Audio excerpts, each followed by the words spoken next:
Welcome to Racing to Win. We're back to Sha Tin this weekend for a bit of dual track racing. We've got some turf, some all-weather, and a very special guest about to join us on the show as well, because we're on the countdown to Zac Purton.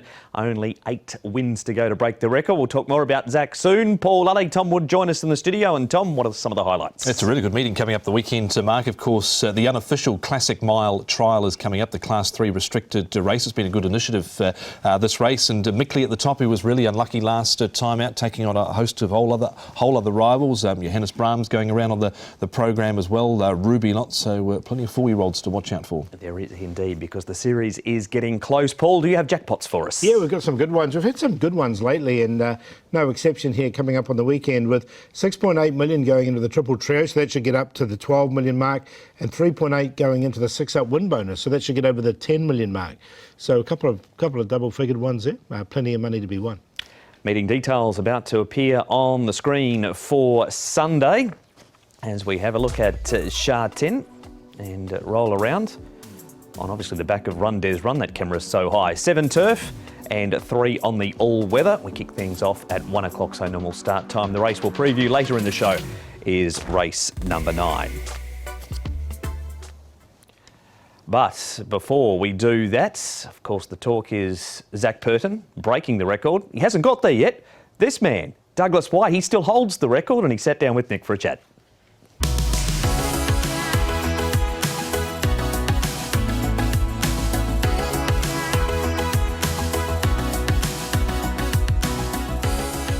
Douglas Whyte, many thanks for joining us here. A rather chilly trials morning at Happy Valley. It's coming up, Douglas, almost 6 years since you stopped your race riding career, and in that intervening period, a certain Zac Purton has been chipping away at your record number of winners. Now, to quote you, you said, if someone's going to beat my record, I'd like it to be someone like Zac. Can you just elaborate on that for me? Well, he's a champion. He's one of the best riders that we've seen and had in Hong Kong. He knows what it takes in order to break records and to get to the races day in and day out and perform at a certain level. And that in itself is respect, because I know what it took, and I know how much time and work goes into everything behind the scenes, which a lot of people don't really understand. You know, they think you just rock up at the races and you get on. Yes, fair enough, he rides 6 or 7 favourites a meeting, as did I, but you still have to perform on those horses, and you still have to get the results at the end of the day. So he was always going to beat me and I can make excuses. You know, there's more racing now, and you can go on and on, but it's not about that. It's about that I set a record. It doesn't matter how many races were run per day at Happy Valley, or how many horses I was only allowed to ride, or outside rides when I was a stable jockey. You know, I'm not here to make excuses. I'm pretty happy that someone like Zac is going to do it, and it's taken a long time, but he deserves it. In a sense, Douglas, I mean, obviously, as jockeys, when you were riding, there's that sheer competitiveness, but there's also that very much, you know, respect for each other, I suppose, as well, isn't there? Yeah, it's a fine line. It always has been when I was a jockey. You know, there's a total respect for each other, because one thing can go wrong and you can bring down the whole field. Your attention to detail, your anticipation, how things unfold, it's critical. So yes, there's the utmost respect, but with that respect comes the competition side of you, and the aggressive side of you, and that sheer will to win side of you. So it's a very fine line, but yeah, champions all have that. Reading through some old articles, and obviously people that I speak to, and obviously speaking to yourself as well, there always seems to be, I mean, I was unfortunate that I arrived in Hong Kong sort of once you'd finished race riding, but going back and looking at old tapes and speaking to people, you had a great understanding, Douglas, of the system. Just sort of tell us a little bit more about that, because it's not easy here for a jockey. You're your own man, aren't you, really? Yeah, I think the clubs try to make it a lot easier now for new jockeys coming in, and trying to allow them to understand the system. But it's you're your own boss, you're your own agent. You're fortunate enough to only ride or race twice a week, but there's a lot more work with everyday track work and trials, and doing your form and trying to get on the right horses. So it's a very difficult and hard racing industry to break into. I think it probably is one of the toughest in the world. You have obviously set the number, which is incredible, really, to think. I mean, I had a look. I mean, Joe Moreira's third. You're some 577 clear of him. That's a lot. That's a whole career for some people, a very good career. But for your achievements in the saddle, I mean, it must be something that you're incredibly proud of. I mean, what you did here in Hong Kong and elsewhere, you know, that's an extraordinary feat, really. Yeah, look, it gives me great satisfaction. And a lot of people say, would you go back and do it again? I'd do it all again. You know, when you're riding the crest of the wave and you're winning all those big races and derbies and international races, there's no better thrill, and any top sportsman will tell you the same. So yes, I'd do it all over again. I might do one or two things slightly differently, but I've set a standard. I've achieved what I set out to do. Look, the 13 straight premierships, I don't think they'll ever be broken, not in Hong Kong anyway.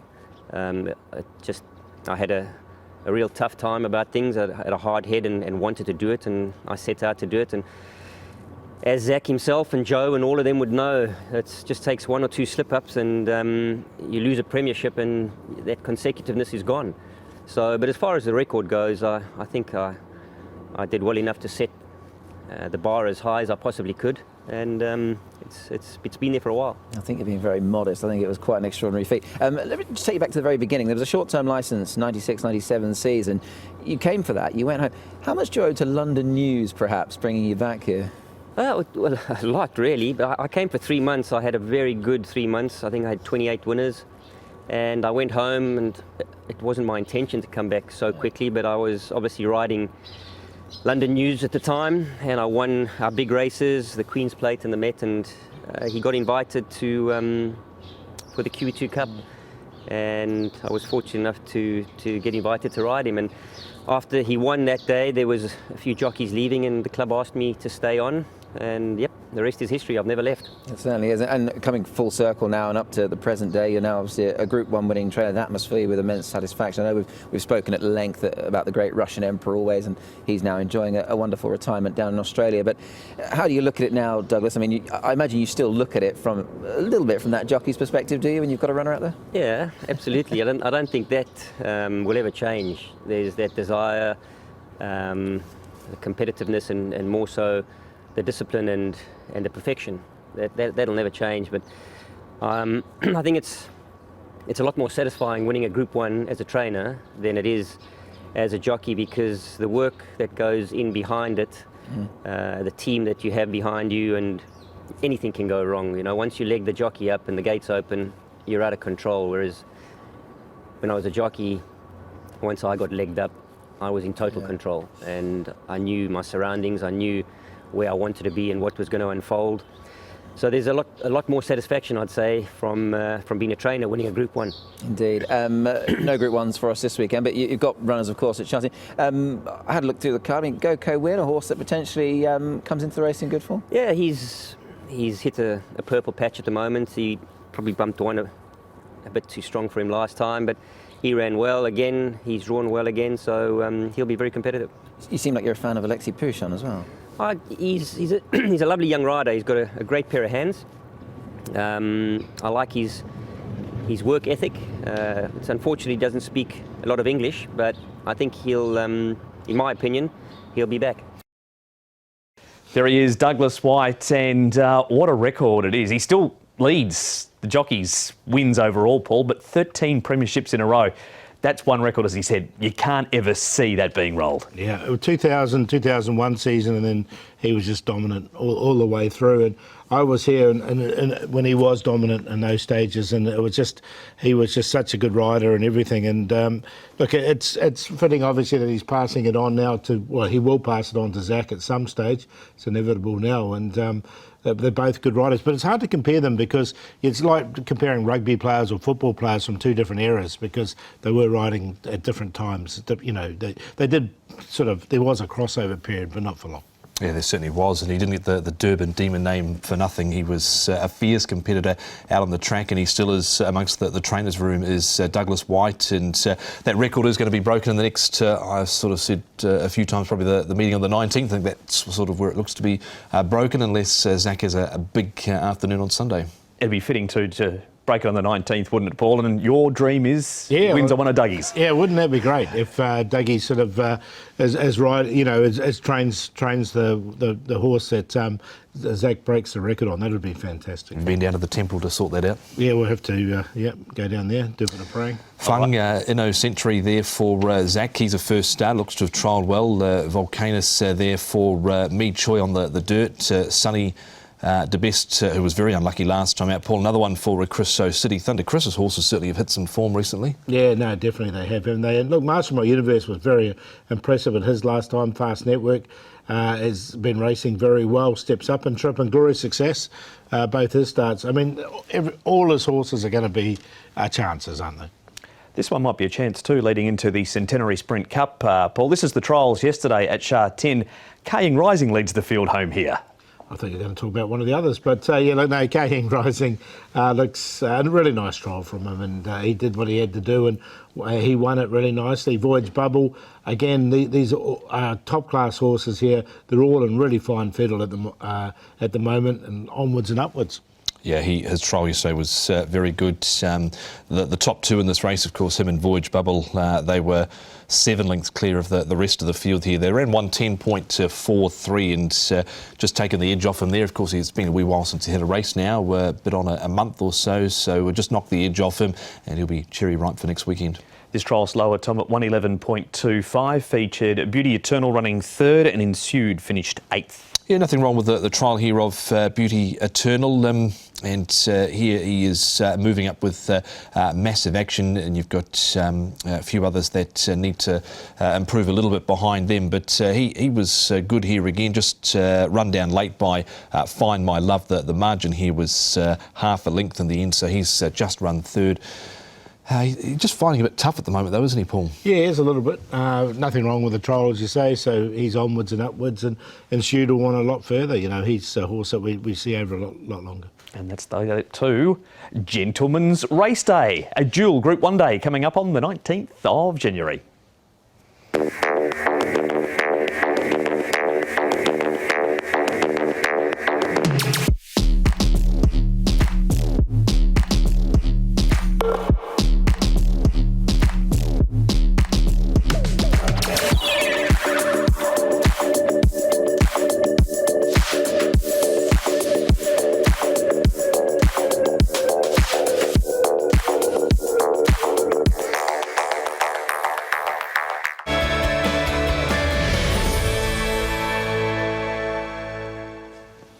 And welcome back to Racing to Win. We now turn our attention to Sha Tin on Sunday. Before we get to the focused race, Paul, we're out of the break. It's last run reminder time, and there it is. It's race 4, and it's number 8.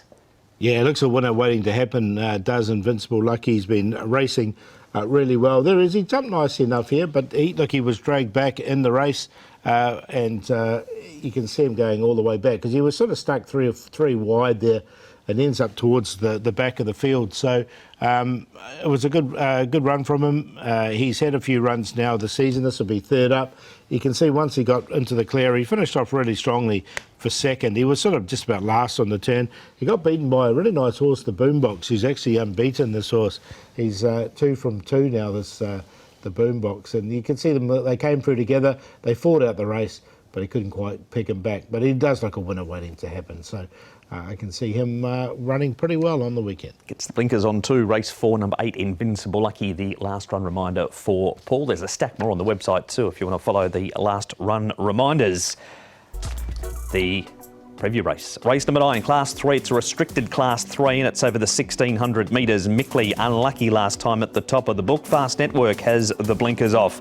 Top Gun wears cheek pieces for the first time. Helene Warrior's recent racing has all been over at Happy Valley. Steps ahead, placed his only time 1,600 metres. Mark Wynn, he steps up in trip, as does King Miles. Silvery Breeze has the blinkers on. Fortunate Son has the cheek pieces and the tongue tie off. Crossover noseband also off and replaced by a shadow roll. Sky Heart resuming on the back of 4 trials as the blinkers off. Midori Giant makes his Hong Kong debut. And Dragon Joy comes up in grey but has had no luck with the draw out in 14. Paul, even though he's not race fit, Sky Heart, he has trolled up pretty well and he's going to lead. He's had a couple of trials, so I think he can go forward. The alternative leader is Helene Warrior. He likes to go forward as well. Storm Rider's drawn well once again, and he sat in the trail when he ran well at his last start. Fast Network's up the 1,600 metres here as well. Fortunate Son, and then the others generally get back. Look, Top Gun used to lead, but he's been running better when he's been ridden conservatively, so I think that'll happen once again. And King Miles from the wide draw, I think they'll take him back. Another one back on the speed map is Silvery Breeze. He's trained by David Eustace, and here's David with Nick. David Eustace, we've got some really good racing coming up this weekend and a few 4-year-old series clues, I would imagine, as well. You've got Silvery Breeze lining up in race 9. He's only had a couple of runs, but both have been good. Yeah, they have. Obviously one on debut, which was a nice surprise, but he backed that up. The other day, drew 14, had to go back and come round them. I thought he closed off really well, so it's a pleasing run, and hopefully he can make another step forward. And I guess as a trainer, that's always a trait you want to see, I suppose, with a horse like this over this sort of distance. I mean, his last sort of furlong or two were very impressive. Yeah, they were. Always felt he'll get further than this as well, and although his debut win was a surprise, we've always held him in pretty high regard. He travelled over well and settled in quick and was working nicely. So nice to see him put 2 performances on end to sort of back that up, and hopefully he can again on Sunday. I know you're the trainer. My notes read sort of comfortable trial recently with Car Seaton. How did you assess it? It's just the best he's trialled. He doesn't really enjoy the dirt, and it was against strong opposition. I was very pleased with him. He wears blinkers for the first time. I was keen to do that, staying at the trip at the mile before stepping out to 1,800, which I think he'll do next start. So I thought they helped as well, and so did Karis. Karis has been very happy with him. The blinkers angle is an interesting one I wanted to ask you about, because he wore them in Australia, and without winning, I know, but he ran some very good races with them. Yeah, he did. I'm not sort of 100% sold on it, but he's performed well at home with them on, but has done nothing wrong in the track either. But I just really wanted to do it, staying at a mile instead of going up in trip and putting them on. It's something that I don't like doing, and most people don't either. So, and I just think you got to sort of often get a wrong indication of whether they've handled them or not. So we'll know on Sunday, and they could be very useful down the track. There's David Eustace. Paul, is he a player, Silvery Breeze? Look, it was a good win. I think he's found a really tough race here. So from that wide draw, I didn't put him in there. I put him in just on a minor line. I know he's got the wide draw. He had that again last time out, but he's run well on both of those starts. Of course, he won first up over Beauty Crescent. Mickley didn't get the rub of the green last time out, but with the blinkers on, I think he's certainly a get-back run on horse here. Fast Network, Tom. They kept him exclusively at 1,000. Tried him at 1,200 last time and thought, well, blow it, we'll go the mile this week. Yeah, well, he's up in the ratings, so maybe the connections have sort of thought, well, maybe we have a look potentially getting towards the classic mile with him. He is by rote. We know Paul Chil Chibi is a horse that's by rote and can handle these sort of trips. So I guess at his point of his career, off a rating of 82, being a 4-year-old, they've probably got to give it a go. Yeah. I think they're rolling the dice here, and as you say, he's by rote. The Azure is by rote as well, and he's a 1,650 metre horse as well. So on pedigree, he should be fine with it. On to the next one. Steps ahead, very good. He runs second here. This is his only time at 1,600 metres. And poor old Mickley, Paul, he saw ball backsides in a G-string festival. He did, didn't he? Look, he had no luck whatsoever at all, did Mickley. So, look, and it was a strong win from him last time. So I think he can atone here. The gaps didn't appear at all. So, he'll definitely go in. Steps ahead. Look, and he's been running really honestly as well. But again, barrier 12 for him. Yeah, it's tricky for him. He just couldn't get. I thought he was going to run past Huge Wave this day, but Huge Wave just kept kicking. So I'm not sure from that sort of draw with him this time round. I think there's a few sort of things that are against him, particularly that draw. But you can see Mickley there, who just could not get clear at all there in the straight, and went to the line pretty much untested. So he's got barrier 8. He'll be back again, similar sort of draw, but they'll be hoping to get the rub of the green this time with him. That is that replays a stack of money for steps ahead that day too. Where's King Miles at, Tom? This is him last time over the 1,200 metres. He's bypassing the 1,400, which he has raced and won over, and going from the 12 to the 16. Well, they'll have to go back again with him. He has won over 1,400 metres, so they're opting to try here at a mile. I thought he stayed on well enough here. Nothing this day was going to beat Dancing Code. He's, of course, going around on the program as well. I've always been a fan of him, Paul, but barrier 13's the negative again for him. Yeah, look, he does race better, though, when he does go back. So he's another one. He may be similar to, like, Silvery Breeze, that'll be getting back and running on. This falls into the weird file, this race, Paul, because Storm Rider was going to drop out of the placings just after they turned for home, and Mark Wynn was going to bolt in. In the end, Storm Rider beat Mark Wynn home. Yeah, and there was like noses in it, and Torbian Prince on the inside looked well gone, and he managed to hang on and win the race. If you look at the head-on this one, he did run about a bit, Mark Wynn.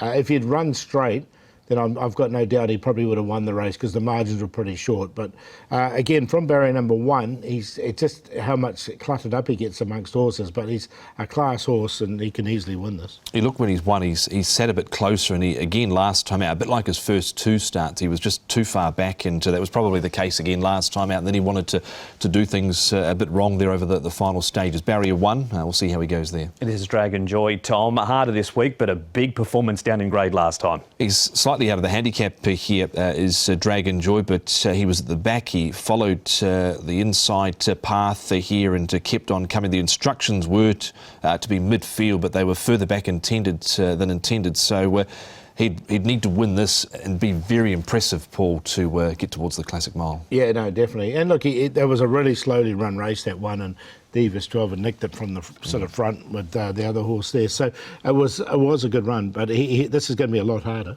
And there are the probables and possibles, Paul. Yep, you can have a look there with Packing Hermod.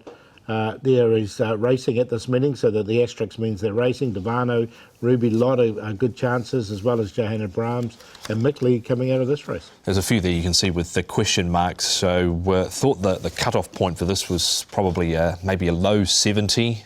You've got Noisy Boy there, and then a little bit of a gap to the horses like Low Rider and Lupo Solitario. Plenty that are running on the card at the weekend. Good race, Paul. Who do you like? You're going to go with Mickley, see if he can atone. It was a really good run from him 2 starts ago to beat Mark Wynn, Dragon Joy and Fast Network. I think we've covered all those nicely. 1, 6, 14 and 2. Mickley goes on top. I think he can atone for that effort last time out where he got no luck in the straight. Mark Wynn in for second. Throw Dragon Joy in and Silvery Breeze. Watch for them to be running on at the end, but one on top. Website, all races, hkjc.com. Audio and video for race-by-race analysis. We're running out of time, Paul. Best bet, please. Yeah, I'm going to go with the Ruby Lot here. Comes up in race number 7. Really good run from him last time. Just was beaten by the shortest of margins. We can see it here now. You can see him coming down the outside. Packing Hermod wins this race, but they swap places and barriers. Packing Hermod's drawn 11. Ruby Lot's drawn the inside, and Ruby Lot's got a 5-pound swing on the race. So I think he can actually can turn it in this race and win. So I do like Ruby Lot in one of our features. And we're going to do the value in the last. Blessed Nation, up to 1,600 for the first time. Did catch the eye, finishing off strongly at his last start. The play in race number 5, top 3, Master Trillion, City Thunder, Fatal Blow, a QQP. Best is the 9th, Mickley for John Size and Hugh Bowman off that rating of 83. The values on the dirt, race 6, number 3, Stormy. Wasn't the worst run first up. Might be looking for further, but does appreciate the surface, I think. And Mickley, Mark Wynn, Dragon Joy, the play for race number 9. Nebraskan, better draw on the all-weather. Karis Teaton, the rider for John's Size. We know how well John's horses are going. Amazing victory in the last race, just racing without luck, and we'll go to play in Nebraskan's race. Fun and fun together, and also Volcanus. That has been Racing to Win. The diary, Tom, has a very important date on the 19th on it. Certainly does. Gentlemen's Day we've got coming up. So the 2 Group 1s there, Paul. Yeah, will you be wearing your bow tie? I might give the bow tie a miss this year. I don't think they're that in fashion anymore, are they? They're always in fashion. Okay. Were they really? Yeah, of course. You sure? Can you get one that spins? You wear one then, you wear One of those twirly ones. Yeah, exactly right. That's what we need. But that's still to come. We need to get through a few meetings before then. Thanks for joining us on Racing to Win. We'll see you for the first at 1 o'clock.